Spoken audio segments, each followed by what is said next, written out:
Jumpa lagi dengan pelajaran sejarah dengan Pak Marbun. Topik kita hari ini yaitu konsep berpikir diakronik dalam sejarah. Dalam belajar sejarah, tidak hanya sebatas informasi tentang masa lalu saja, akan tetapi perlu dilakukan proses rekonstruksi atau menyusun peristiwa sejarah secara objektif, yang artinya sesuai dengan fakta atau kejadian yang sebenarnya.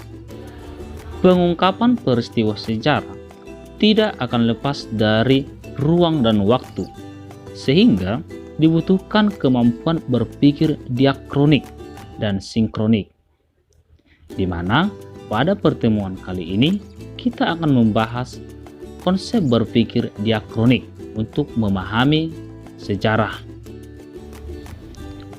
Konsep berpikir diakronik. Diakronik berasal dari bahasa Yunani, yaitu dia yang berarti melampaui atau melewati, dan kronos atau kronos yang berarti waktu.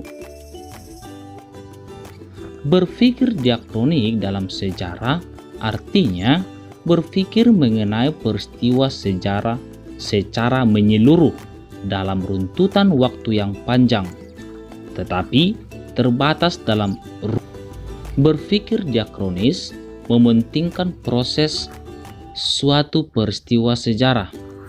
Sebagaimana telah kita ketahui bahwa sejarah merupakan kumpulan peristiwa. Setiap peristiwa yang terjadi tersebut dibatasi oleh waktu maupun periode. Cara berpikir diakronik mengajarkan kita untuk lebih teliti dalam mengamati gejala atau fenomena tertentu dalam peristiwa sejarah. Berpikir diakronik menuntun kita melihat suatu peristiwa sejarah dari waktu ke waktu. Oleh karena itu, dalam berpikir diakronik diperlukan konsep periodisasi dan kronologi,